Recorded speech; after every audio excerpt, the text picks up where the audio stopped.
녹음은 제가 설교할 때 시작하면 좋을 것 같아요. 자, 빌립보서 1장 12절부터 18절까지 말씀 제가 봉독하겠습니다. 1장 12절. 형제들아, 내가 당한 일이 도리어 복음 전파의 진전이 될 줄을 너희가 알기를 원하노라. 이러므로 나의 매임이 그리스도 안에서 모든 시위대 안과 그 밖의 모든 사람에게 나타났으니 형제 중 다수가 나의 매임으로 말미암아 주 안에서 신뢰함으로 겁없이 하나님의 말씀을 더욱 담대히 전하게 되었느니라. 어떤 이들은 투기와 분쟁으로, 어떤 이들은 착한 뜻으로 그리스도를 전파하니, 이들은 내가 복음을 변증하기 위하여 세우심을 받은 줄 알고 사랑으로 하나, 그들은 나의 매임에 괴로움을 더하게 할 줄로 생각하여 순수하지 못하게 다툼으로 그리스도를 전파하느니라. 그러면 무엇이냐?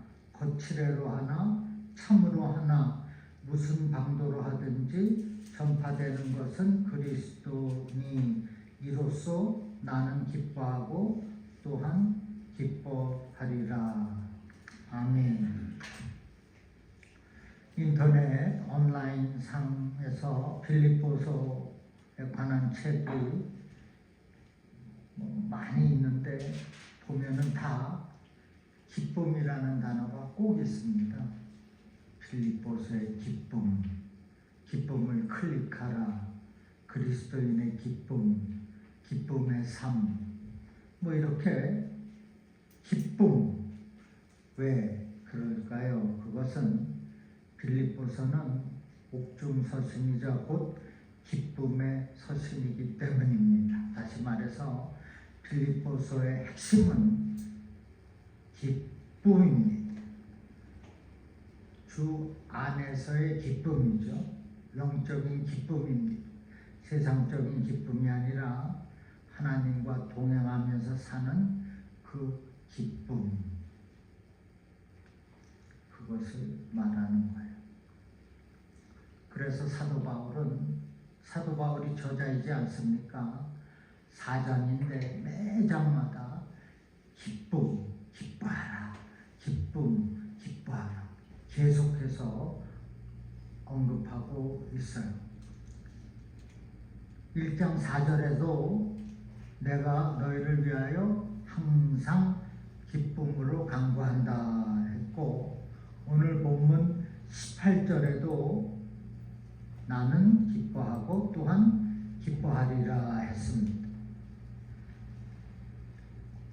우리가 이 성경을 통해서 기뻐하라는 이 말씀을 명령이죠. 자주 듣습니다. 그런데 어떻게 항상 기뻐할 수가 있겠는가라는 생각도 할 수가 있겠어요.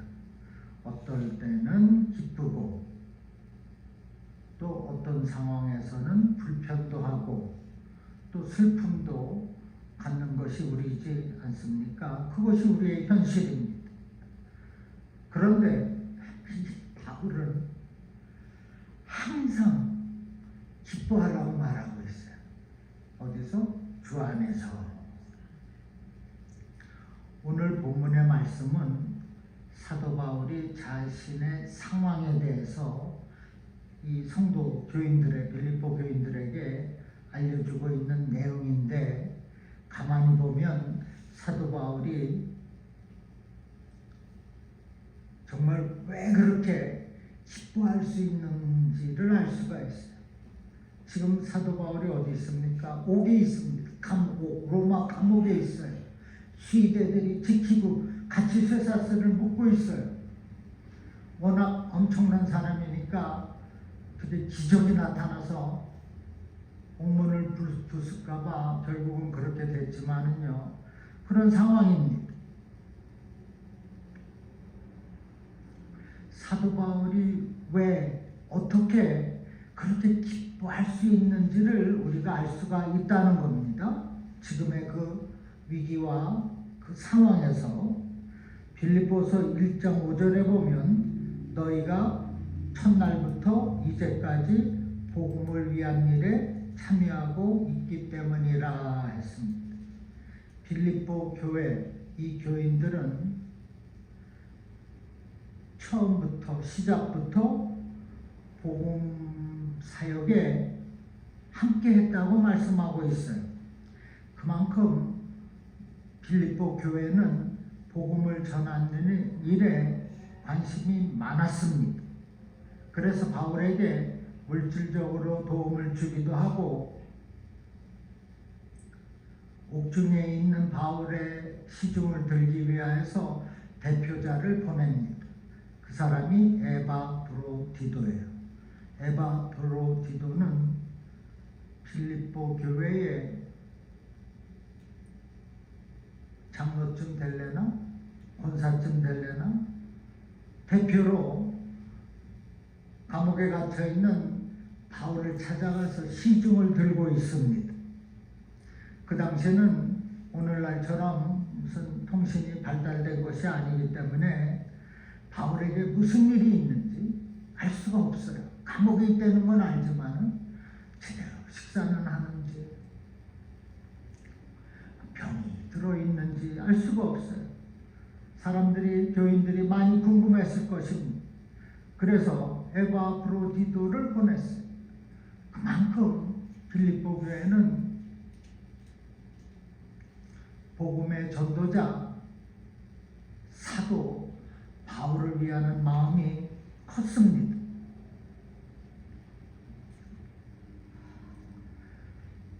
(1절에서) 11절까지는 사도 바울이 빌립보 교인들에 대한 감사를 말하고 있어요. 그리고 내가 너희들의 그 믿음과 주를 섬기는 모습을 보고 항상 간구한다고 얘기했어요. 감옥에서 이들을 위해서 기도하고 있다는 겁니다. 열심으로 교회를 섬기는 사람을 목사가 기도하지 않을 수가 없지 않겠습니까? 지금 그런 상황입니다. 12절에 보면 12절에 형제들아 내가 당한 일이 도리어 복음 전파의 진전이 된 줄을 너희가 알기를 원하노라 했어요. 지금 자신이 처한 상황이 내가 당한 일, 복음을 전하다가 로마 군정들한테 잡혀서 감옥에 갇혀 있다는 것을 얘기하면서 13, 14, 17절에서 이것을 나의 매임이라고 말하고 있습니다. 바울은 로마에 가서 복음을 전하기를 원했고 또 로마를 거쳐서 서바냐, 스페인까지 가서 복음을 전하고자 하는 그 마음이 있었는데 지금은 감옥에 매여 있다고 말하고 있어요. 감옥에 매인 상황입니다. 로마까지 가는 과정도 어려웠는데 가서 복음을 전하다가 잡혔어요. 그리고 감옥에 매였다라고 있어요.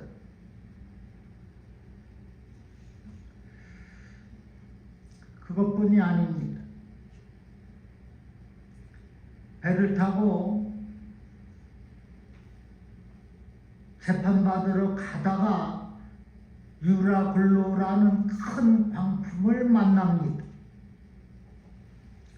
그래서 죽음 직전까지도 갔어요. 로마에 도착해서는 2년 이상 구류되어 재판을 기다려야 했습니다. 그렇게 된 이유는 단 한 가지, 그가 복음을 신실하게 전했기 때문입니다. 그런데 내가 당한 일이 도리어 복음 전파의 진전이 되었다라고 말하고 있어요. 내가 이렇게 억압을 당하고 매여 있는 상황이지만은 오히려 복음은 더 진전을 가져왔다고 말하고 있어요.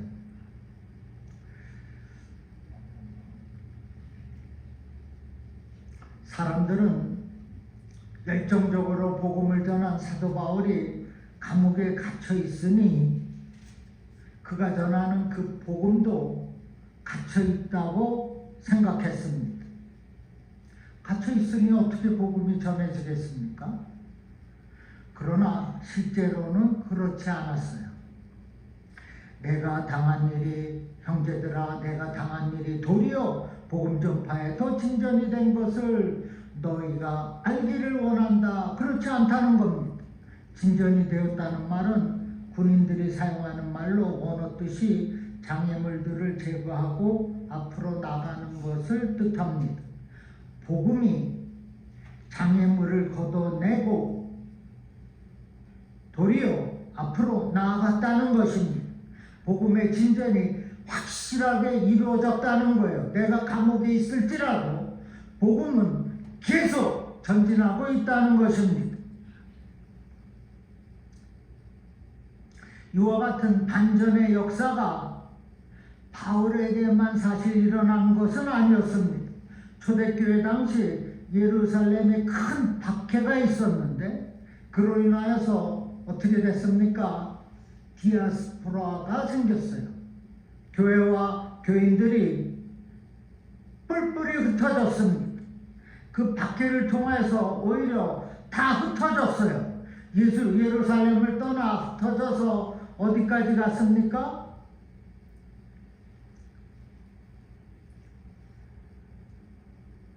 땅끝까지라고 얘기하고 있어요. 사마리아와 유대와 사마리아와 안디옥까지 갔습니다. 지금은 저 서바냐까지 간 것이 아니죠. 박해로 흩어진 성도들이 가는 곳마다 복음을 전파했습니다. 그래서 그 복음이 예루살렘을 넘어서 유대를 지나 사마리아와 안디옥에까지 갔다고 했어요. 무엇을 말씀하느냐? 복음은 그 상황, 그 위기에 구애받지 않는다는 것입니다. 복음은 환경을 초월하는 능력이 있습니다. 마치 흐르는 강물을 막으면 물이 차서 넘는 것과 같습니다. 복음은 1장 16절인가요? 모든 믿는 자에게 구원을 주시는 무엇이요? 하나님의 능력이라고 했습니다. 하나님의 능력은 지금 이 상황, 그 처지에 구애받지 않습니다. 즉, 복음은 계속 전해지게 되어 있습니다. 그 전해진 그 복음을 지금 우리가 받아서 누리고 있고, 그래서 우리가 능력 있게 살고 있지 않습니까? 또한 이 복음이 흘러내려가게 되어 있다는 것입니다. 초대교회를 극심하게 박해했던 로마 제국이 마침내 복음 앞에 무릎을 꿇고 기독교를 국교로 삼게도 되었습니다. 이런 것을 볼 때 어떤 환경, 어떤 처지에서도 하나님의 뜻을 믿고 복음을 전한다면 그 복음은 진리이므로 또한 능력이므로 반드시 전해지게 되는 것입니다. 믿습니까? 아멘. 그것이 곧 하나님의 구원의 역사라고 말하는 겁니다. 하나님의 그 구원의 역사는 주님이 세례요한으로부터 세례 받을 때부터 회개하라 천국이 가까웠느니라는 말씀 선포와 함께 시작이 되었어요. 지금까지 흘러내려오고 있습니다. 그 구원에 반열에 들어가지 못하는 것이 너무나 안타까운 거예요. 다 들어가는데 유난히 안 들어가는 사람들이 있습니다.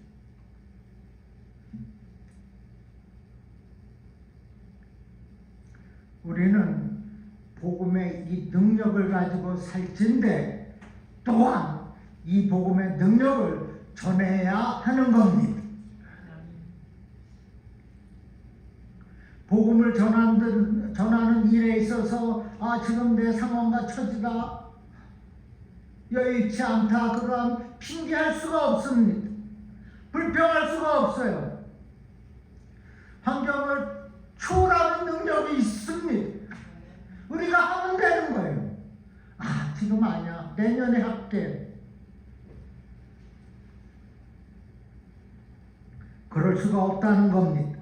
그러므로 어떤 환경에서든지 복음의 그 능력을 믿고 오직 믿음으로 선한 싸움을 끝까지 싸우고 달려가는 저와 여러분 되기를 주님의 이름으로 축원합니다.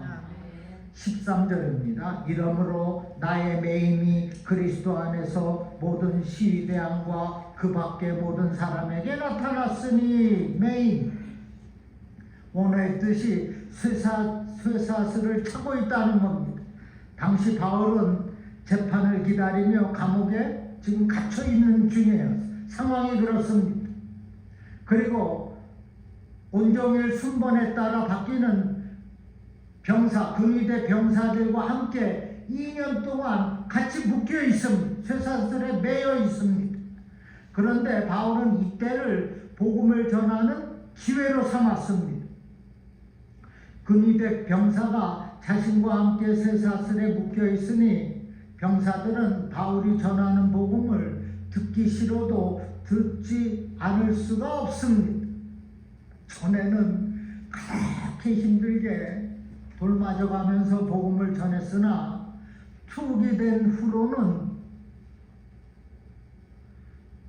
자유롭게 전할 수가 있게 됐다는 거예요. 그 근위대 병사 또 간수들 모두에게 그냥 전할 수가 있게 된 것입니다. 실제로 바울은 빌립보서 4장 22절에서 모든 성도들이 너희에게 문안하되 특히 가이사의 집 사람들 중 몇이니라. 가이사의 집 사람, 가이사가 누굽니까? 황제입니다. 가이사 황제를 모시는 궁전의 신하들 몇이니라. 지금 복음이 근위대 병사뿐만 아니라 로마 황제를 모시는 신하들에게도 전해지고 있습니다. 특히 가이사의 집 그들 중에 몇이니라. 황제를 모시는 궁전의 신하들이 믿게 되고 있다는 겁니다. 몇이니라. 몇 명이 믿게 되었겠죠. 그러나 그 몇 명이 믿은 것은 복음이 능력이고 진리이기 때문에 계속 그 옆에 있는 병사들한테도 이어지게 된다는 것입니다. 지금 하나님께서 감옥에서의 위기를 도리어 복음이 진전되도록 전해지도록 기회로 바꾸고 계시고 있는 거예요. 이것이 하나님의 구원의 역사입니다. 위기에서 능히 일어설 수 있는 것, 그 기회를 우리가 차지할 때 복음의 능력의 역사가 나타난다는 것입니다. 이처럼 하나님께서는 주위의 어떤 환경이든지 모든 것이 합력하여 선을 이루시게 하는 것을 믿으시기를 바랍니다. 로마서 8장 28절 잘하는 말씀, 하나님을 사랑하는 자 곧 그의 뜻대로 부르심을 입은 자들에게는 모든 것이 합력하여 선을 이루리라 하셨습니다. 그러므로 나의 처한 환경 그 처지만을 바라보는 것이 아니라 그러한 극한 상황, 극한 위기에서 오히려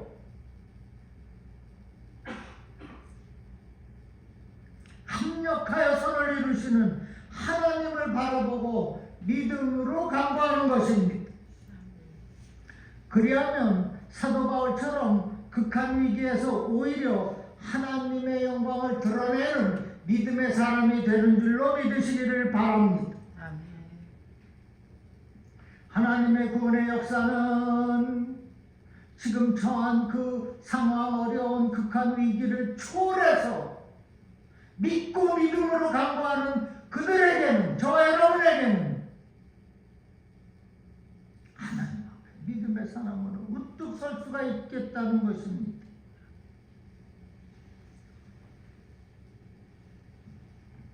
왜? 복음은 전해지는 특징이 있고 복음은 구원을 이루는 능력이 있기 때문입니다. 그 반열에 다 들어가야 된다는 거예요. 이어서 15절에 어떤 이들은 투기와 분쟁으로 어떤 이들은 착한 뜻으로 그리스도를 전파하나니라 했어요. 당시에 바울이 1차, 2차, 3차 전도여행을 통해 눈부시게 큰 성과를 거두는 것을 보고 시기했던 사람들이 있었다는 겁니다. 어떤 이들은 투기와 분쟁으로, 그리고 어떤 이들은 착한 뜻으로, 그리고 어떤 무리들, 그들은 바울이 전하는 그 복음의 목적을 깨닫고 선한 마음과 뜻을 가지고 그리스도를 전파했다는 것입니다. 그리고 16절, 17절에서 이는 내가 복음을 변증하기 위하여 세우심을 받은 줄 알고 사랑으로 하나 그들은 나의 매임에 괴로움을 더하게 할 줄로 생각하여 순수하지 못하게 다툼으로 그리스도를 전파하느니라. 이거 꼼꼼하게 한 3번은 앞뒤를 내용을 파악하고 읽어봐야 이해가 됩니다. 자, 순수하지 못하게 다툼으로 그리스도를 전파하느니라. 이게 무슨 말씀인가요? 아니, 순수하게 싸우지 않고 보내야 되는 거 아닙니까? 전파해야 되는 거 아닙니까?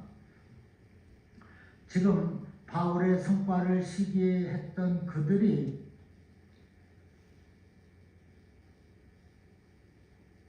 전도에 대한 동기는 순수하지 못하였지만, 지금 순수하지 못하지만 자기들의 명성을 높이기 위하여서 열심히 전도한 결과로 지금 바울을 시기한 무리들을 얘기하는 거예요. 순수하게는 전하지 못하였지만은 자기들도 바울처럼 칭찬을 받고 싶어서 열심히 전도를 한 결과로 복음을 듣는 사람들이 많아졌다는 겁니다. 그리스도가 전파되었다는 거예요. 결과적으로는 복음을 듣는 사람들이 많아졌다는 사실을 빌립보 성도들에게 전함으로 자신이 옥에 갇혀 있는 일로 낙심하고 있는 빌립보 성도들을 위로하고 있는 겁니다. 지금 걱정 말아라. 내가 복음 전하는 일로 나를 시기하고 투정하고 있는 사람들이 자기도 성과 받으려고, 칭찬 받으려고 동기는 순수하지 못하지만은 그리스도를 전파하고 있어서 오히려 그리스도 믿는 사람들이 많아졌어.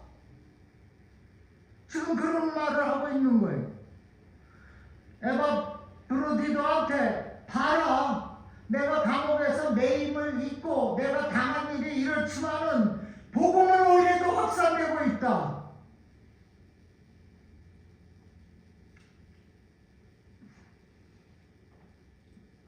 다툼으로 그리스도를 전파하느니라. 경쟁적으로 서로 복음을 전파하고 있다는 뜻입니다.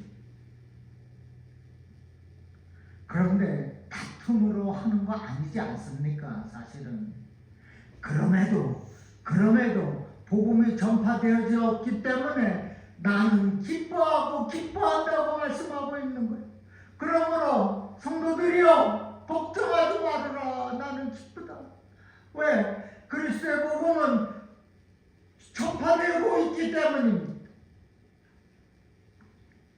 그래서 18절에 그러면 무엇이냐? 겉으로 하나 참으로 하나 무슨 방도로 하든지 전파되는 것은 그리스도시니 이로써 나는 기뻐하고 기뻐하리라. 이해가 되십니까? 복음 전하는 데는 이유가 없는 겁니다.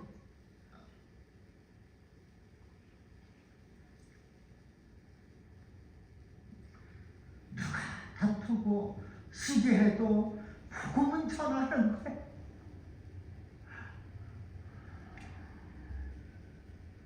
사도 바울은 복음이 전하여져 영원히 구원되는 것이 기쁘다는 겁니다. 영원히 구원이 되니 참으로 하나 거칠애로 하나 무슨 방도로 하든지 영원히 구원이 되고 있으니 다툼이 있으면 어떻고 영원히 구원이 되는데 무슨 방도이면 어떠냐는 것입니다.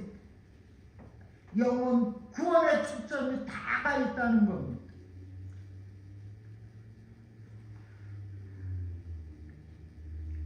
나를 비방하든 시기하든 그것에 개의치 않고 오직 주의 복음만 전파되면 나는 만족하겠다는 것입니다.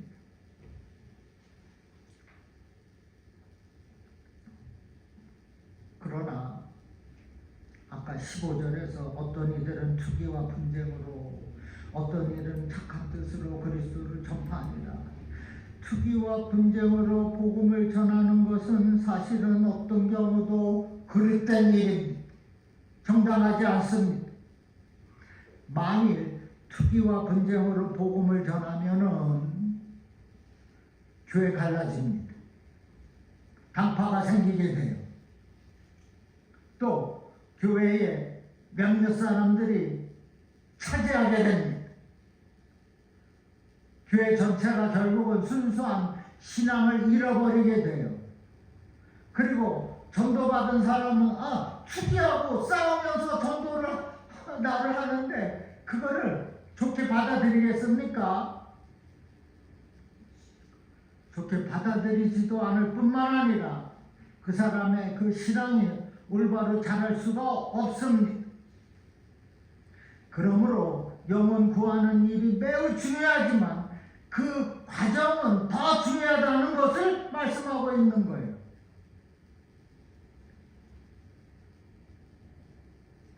지금 이해가 되십니까? 이게 사실 나는 이해 못했어요. 제가 이해력이 조금 어렸을 때도 국민은 다수인데 이해력은 양. 그러나 복음은 전하여져야 하나. 계속 말씀을 하나. 어떤 방도를 거칠해나 어떻게 전하여져야 하나. 다투고 투정하는 그 가운데 전해져서는 안 되겠다는 것이죠. 어떻게 전해야 된다고요? 오직 사랑으로 전하라는 것입니다.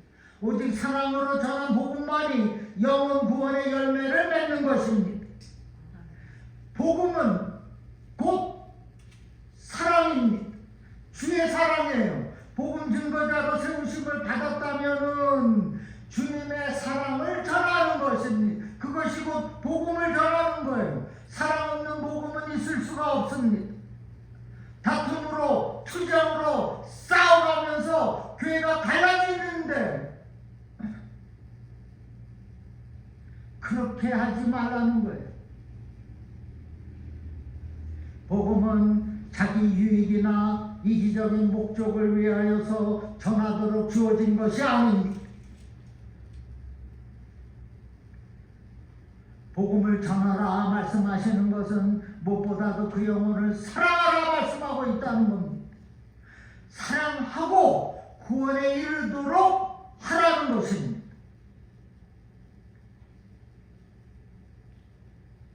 15절 하반에 보니까 착한 뜻으로 그리스도를 전파했다. 착한 뜻으로 그리스도를 전파한 사람들이 있다는 거예요. 어떤 이들은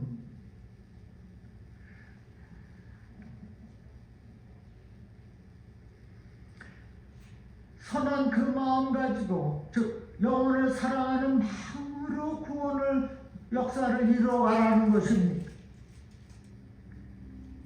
주님의 그 사랑을 품고 영혼을 구원하는 겁니다. 이러한 말씀을 들은 빌립보 성도들은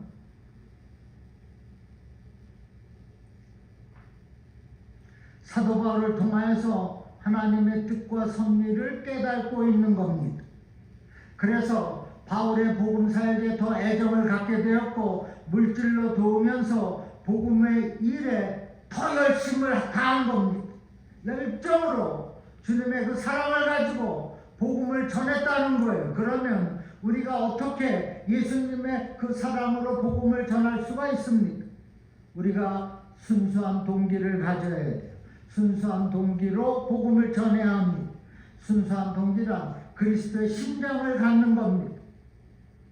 전에는 예수님을 모르고 죄인의 삶을 살았을 그때를 생각하면서 영혼을 불쌍히 여기는 그 마음으로 복음을 전해야 한다는 겁니다.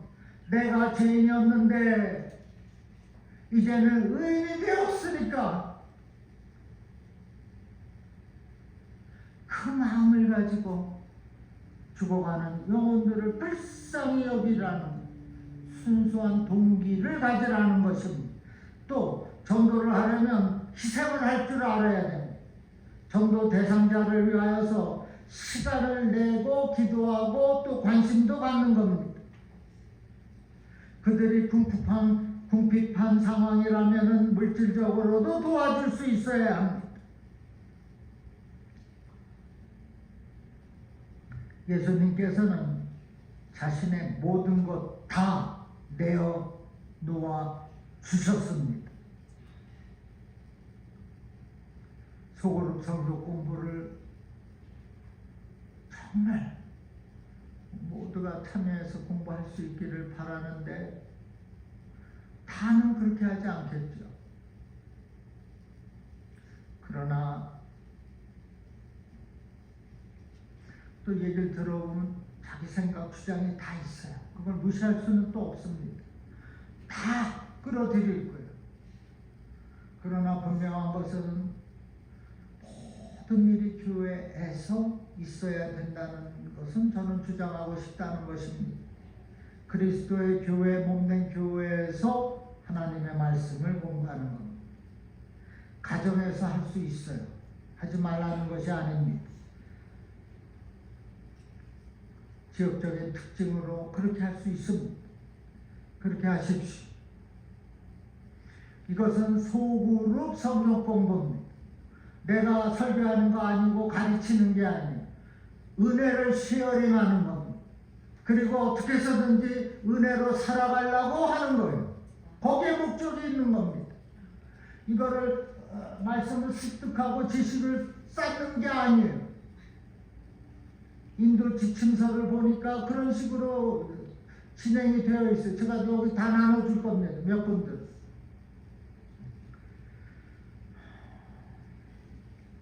우리가 순수한 동기로 또 성경 공부도 하고 영혼의 그 구원을 위하여서 특히 은혜를 주게 하려고 하나님이 주시는 것이죠. 그러나 인도자는 그 역할을 감당해야 되는 것입니다.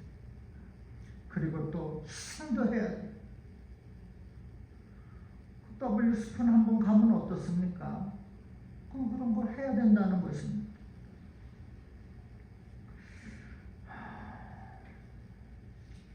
여러분, 우리는 복음을 전하는 사명이 분명히 있습니다. 믿습니까?